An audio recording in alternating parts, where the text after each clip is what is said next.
ہم جو آئین کو حفظ کر کے تو اس کی بتا رہے ہیں، کوئی اتنی اس کی ضرورت نہیں ہے، بڑی سادہ سی بات ہے۔ جی بات یہ ہے کہ یہ جو ان کے جد امجد ضیاء الحق صاحب تھے، وہ کہتے تھے الیکشن تب کروائیں گے جب مثبت نتائج نکلیں گے۔ اب مثبت نتائج کا صرف انہیں پتا تھا، آئین کو موصوف چیتھڑا فرمایا کرتے تھے، وہ انہوں نے کہا، ہم نے نہیں کہا۔ اور بھائی سیدھی سی بات ہے، اس وقت جو ہے جو فیورٹ پارٹی ہے اس کے نیچے سے سوشل بیس اڑ گئی، نکل گئی۔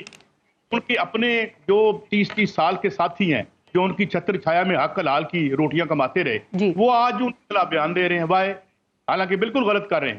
اور بالکل غلط کہا جا رہا ہے کہ جی مریم صاحبہ کی وجہ سے پارٹی گئی ہے، یہ نہیں گئی، کوئی اور بھی ہوتا تو چلی جاتی، وقت ایسا آ گیا ہے۔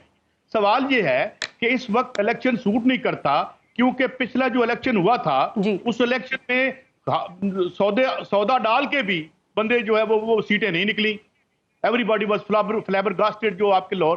تو اس میں اتنی کون سے قانون کی ضرورت پڑ گئی ہمیں، جو قانون اور لا اور جج صاحب اور فلانا صاحب؟ او بھائی جو لوگ جہاں طاقتور ہیں انہیں الیکشن نہیں چاہیے تو نہیں ہوں گے۔ میں رانا صاحب سے اپنے بھائی سے بھی ایگری کرتا ہوں، اور اگر یہ بات میرے بھائی مزمل نے بھی کہی ہے تو میں ایگری کرتا ہوں، جو طاقتور حلقے اگر الیکشن نہیں چاہتے تو نہیں ہوں گے، چھوٹی موٹی پھلجڑیاں چلتی رہیں گی، آج اس کے نئی امید لگے گی، پھر وہ امید غائب ہو جائے گی، سیدھی سی بات ہے۔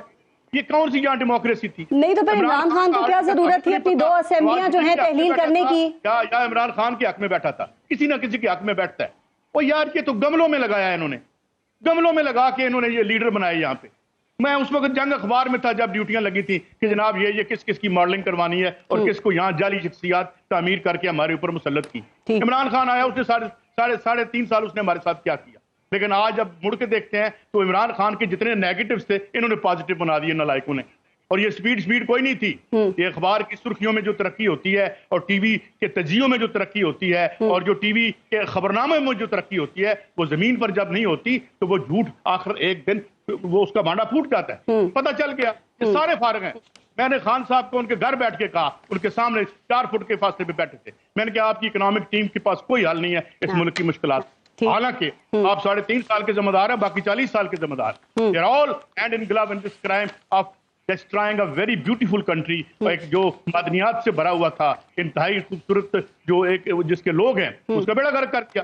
اب یہ الیکشن نہیں کروائیں گے، اس کی ایک وجہ ہے، میں آپ کو بتاؤں۔ عمران خان کو الیکشن ہے لیکن ملیٹنٹ ورکر اس کے ساتھ نہیں ہے، وہ یہاں پہ ہڑتال نہیں کروا سکتا۔ اگر وہ یہاں آج اسٹرائک کروا دے یا پہیہ جام کر دے تو الیکشن ہو جائیں گے، چاہے جتنی مرضی طاقت ہو آپ کے پاس۔ مگر عمران جیل بھرو تحریک بھی نہیں کر سکتے، میں کیونکہ مڈل کلاسز میں ہے، وائٹ کالر ورکر میں ہے، تھوڑا لوور مڈل کلاس تک وہ نہیں گیا۔ جو سیگمنٹ ذوالفقار علی بھٹو کے ساتھ تھا، جو مایوس ہو گیا 77 میں، کیونکہ اس کے ساتھ بھی ہاتھ ہوا، اور اس کے بعد ضیاء الحق صاحب نے آ کے درگت بنا دی، اور پھر انہوں نے اپنی مرضی کے پیارے پیارے لیڈر جو ہیں ان کو گھر سے بلا کے، کسی نے کیا میرا بیٹا بڑا نالائق ہے، کسی کام جو کوئی نہیں، انہوں لیڈر بنا دیو تو بن گئے۔ اس کا نتیجہ کیا آج نکلا کہ آج ہم آخری 4 بدترین ملکوں میں سے ہیں، جو آخری 4 ملک ہیں جو ڈیفالٹ کے کنارے پہ ہیں، ایک ایسا ملک جس میں بے شمار خوبیاں تھی، اس کو یہاں یہ لے آئے۔ تو یہ ہے، اب میں آپ کو بتاؤں، یہ election is not going to solve any damn thing. میں آج آپ کو بتا دوں، اچھا اگر الیکشن جو ہے اس ملک کے عوام کے حقوق سے آپ نہیں جوڑتے، آرٹیکل 1 سے لے کے آرٹیکل 40 تک جو آپ نے سسپینڈ کر رکھا ہے، ہیلڈ ان ابیئنس کیا ہوا ہے ان شرطوں کو جو کہ میرے سے مزمل سروردی سے، ہم محنت کش لوگوں سے منسلک جو اس کی چکی ہیں، وہ تو بند ہیں۔ جب تک وہ آپ جوڑ کے اسے اپنے منشور کا حصہ بنا کے الیکشن نہیں لڑتے، اور الیکشن بے معنی ہوگا، یہ کہے گا RTS بیٹھا تھا، تیرے لیے بیٹھا تھا۔ آپ نے کہا الیکشن کسی چیز کا حل نہیں ہے، لیکن اس وقت عمران خان تو ہمیں یہی بتا رہے ہیں کہ الیکشن جو ہے وہ ہر چیز کا حل ہے۔ آپ کے خیال میں اس وقت عمران خان کے پاس کوئی معاشی پلان ہے اس بحران سے، اس دلدل سے اس ملک کو نکالنے کے لیے؟ سر کوئی روڈ میپ ہے؟ کیونکہ آپ ٹھیک کہہ رہے ہیں کہ ان کی پچھلی 4 سال کی کارکردگی بھی آپ نے بہت اچھی طرح دیکھ لی ہے۔ میڈم میں آپ ان کی ٹیم دیکھ لیتے ہیں نا، ایک میرے دوست بھائی ہمارے کیا نام ہے، میاں اظہر صاحب کے فرزند جو ہیں، جی وہ ایک کی ٹیم ہے، ایک شوکت ترین صاحب ان کی ٹیم ہے، ایک پٹے ہوئے معاشی ماڈل کے یہ سارے لوگ، اور یہ لفظ میں نے بیان ہی خان صاحب کے سامنے بولے، اور وہاں میرے خیال میں سر وہ جو ان کے پوسٹر موئے ہیں ان کے بارے میں کیا؟ سعد عمر جن کو پہلا وزیر خزانہ بنایا تھا، کسی کے پاس حل نہیں ہے۔ اس کی وجہ یہ ہے کہ اگر ان کے پاس حل ہوتا تو یہ حل کرنا لیتے۔ جب یہ 9 مہینوں کو بھول جائیں، جب عمران خان کی حکومت تھی آخر کے دنوں میں، تو ہم کیا پیٹ نہیں دے رہے تھے سارے؟ تو پھر کیا یہ زیادہ بہتر نہیں ہے کہ آف اکانومی کر لیں اگر خان صاحب کی بھی حکومت آئے تاکہ یہ اپوزیشن بھی ان کو سپورٹ کرے بجائے یہ کہ ان کے خلاف ہو یا ان کے ٹکراؤ میں آئے؟ آپ نہیں سمجھتے کہ اس وقت میں ملک میں ایک قومی اتفاق رائے کی ضرورت ہے اور اس میں عمران خان کو پہل کرنا چاہیے؟ بات وہی ہے کہ اگر ان کی حکومت آئی تو پھر وہ کیسے ڈیل کریں گے ان چیزوں کو؟ اس میں ایک پرابلم ہے. پرابلم یہ ہے کہ وہ کہتے ہیں جی میثاق کرپشن کرو، پچھلے کیسز نہیں کھولنے، بند کرو جو عمران خان سے مبینہ طور پر شرائط سر معیشت کی حد تک کر لیں بس. معیشت کی حد تک کیا کریں؟ مطلب معیشت کی حد تک آج میں ان کا آرٹیکل دیکھ رہا تھا جی کہ یہ رینٹیئر کلاس، یہ ٹھیک ہے لیکن اکیلے خان صاحب اگر حکومت آ بھی جائے تو آپ کو بھی پتا ہے وہ معاشی دلدل سے اس ملک کو اکیلے نہیں نکال سکتے ہیں. قاضی صاحب پھر اس تمام صورت آپ کے خیال میں کون ذمہ دار ہے؟ کس کو جواب دینا چاہیے؟ کیا یہ معاہدہ عمران خان کو کہ انہوں نے یہ معاہدہ کیا اور پھر اس کی انہوں نے خلاف ورزی کی، یا آپ کے خیال میں مفتاح اسماعیل ذمہ دار ہیں جو IMF کی شرائط پر بغیر سوال کیے لاگو کیے جا رہے تھے، یا پھر اسحاق ڈار جنہوں نے IMF کی آنکھوں میں آنکھیں ڈالنے کی بات کی خود انہوں نے یہ کہا؟ کون ذمہ دار ہے آپ کے خیال میں؟ دیکھیں پہلی بات تو یہ کہ 23 پروگرام ہوئے ہیں اور یہ ابھی تک کلیئر نہیں ہے کہ یہ 24واں ہے اور 24ویں کی پہلی ٹرانش ہے یا نہیں. اس پہ کچھ اختلاف اکانومسٹ میں میری پروگرام میں کیا انہوں نے. یہ بالکل ٹھیک بات ہے. ہم نے رضا جو ہے باقر رضا پہ ہم نے سب سے زیادہ پروٹیسٹ کیا. اور بھائی ہمارا منصب کسی سیاستدان کے جرائم کا دفاع کرنا نہیں ہے چاہے وہ کوئی بھی ہو. غلط کیا عمران خان نے، ہم تب بھی بولے اور ٹھوک بجا کے بولے اور آج بھی بول رہے ہیں. مگر اس سے پہلے کیا ہوا؟ کیا مختلف تھا اسحاق ڈار رضا باقر سے؟ وہ اس لیے کہ صرف میاں صاحب کے مفادات دیکھ رہا تھا جو ان کے لیے وہ لفظ استعمال کرتے تھے میں نہیں کرنا چاہتا. بات یہ ہے کہ یہ تسلسل تھا. عمران سے دکھ ہی یہ ہے کہ he was the continuation of the all the crimes جو معاشی دہشت گردی شروع کی گئی یہاں پہ. کون سی بات اسحاق ڈار نے ان کی نہیں مانی؟ فگر فجنگ کرتا رہا. مطلب اور 1992 کا جو protection of economic reform act بنایا ہے اس نے حوالے کو لیگلائز کر دیا. وہ تو نیب کا لا اس کو سپر سیڈ کر گیا تو ہمیں پتہ چلا انہوں نے وارداتیں کیا کی ہیں. کون کس کو یہاں پکڑ سکتا ہے؟ قانون کی سب سے اچھی تعریف کسی نے کی تھی یہ مکڑی کے جالے کی طرح ہوتا ہے، طاقتور پھاڑ کے نکل جاتا ہے. اور نیب اب تک کیا ثابت کر سکتے ہیں؟ اساسے ثابت کر دیے عمران خان کے دور میں کچھ مختلف نہیں ہوا جو اس سے پہلے ہو رہا تھا. تسلسل تھا. یہ سارے ملازم اور غلام تھے ان کے. یہ IMF کے آگے بیچا انہوں نے مل جل کے ہمیں، جس میں خان صاحب کی گورنمنٹ بھی شامل تھی.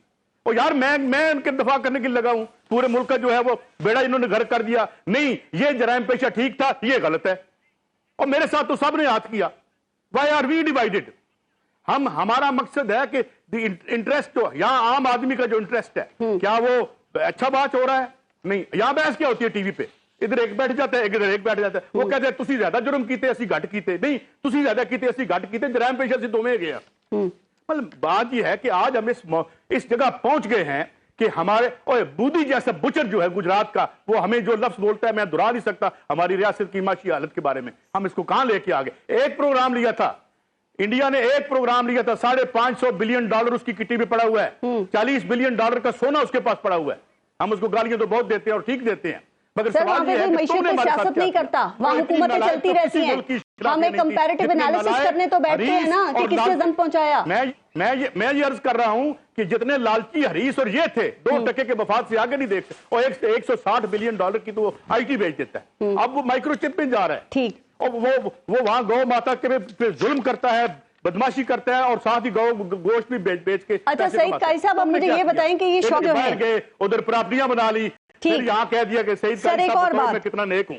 سر شوکت ترین کی گرفتاری کی اجازت دے دی تو آنکھیں کھول لو وفاق نے FIA کو. اب ان کا مستقبل آپ کیا دیکھ رہے ہیں؟ ان پہ بھی بغاوت کا مقدمہ بنے گا آئندہ اگر عمران خان کی حکومت آتی ہے؟ یہ ہے یہ میں اس سلسلے میں مریم صاحب کا حامی ہوں. بالکل ٹھیک کہتی ہوں. کیا غلط کیا مریم نے؟ جب تم نواز شریف کی چھتر چھایا کے نیچے یہاں اپنی چھوٹی ڈائنیسٹیز میں مزے کر رہے تھے، آج جب ان کے نیچے سے رگ نکل گئی ہے آپ کانسٹیچوئنسیز میں جا نہیں سکتے تو کہتے ہیں نہیں اس نے غلط کیا تھا. یہاں پہ اگر آپ کسی اور کو بٹھا دیتے تو وہ کیا کر لیتا؟ بلکہ ان سے بہتری کیا ہے مریم نے. میں صرف یہ کہہ رہا ہوں کہ یہ آج جو چھوڑ کے جا رہے ہیں دے آر ابینڈنگ دی شپ. یہ شپ بدل رہے ہیں، یہ نئے گھونسلے دیکھ رہے ہیں. ان کا کوئی اعتراض جو ہے وہ درست نہیں ہے پارٹی کے، جتنی پارٹی نے ان کو پروٹیکٹ کیا اور تم کو کیا ان کو میں شاید خاقان عباسی کی نہیں شوکت ترین کی بات کر رہی ہوں. قاضی سعید صاحب یہ آپ کیا مستقبل دیکھ رہے ہیں شوکت ترین صاحب کا؟ ان کی گرفتاری کی اجازت مل گئی ہے FIA کو وفاق کی طرف سے؟ وہ جو مبینہ آڈیو تھی اس سے شوکت ترین صاحب اگر مان گئے چھوڑ گئے. اب شیخ رشید صاحب کیا کہتے ہیں باہر آ کے؟ وہ کہتے ہیں جی چھوڑ دیں تو چھوڑ دیں شیخ صاحب، ادھر کیا پڑا ہوا، میں ہوتا تو چھوڑ ہی دیتا. مطلب سوال یہ ہے کہ اگر وہ جہانگیر ترین صاحب بزرگ آدمی ہیں کتنا وہ سہ سکیں گے.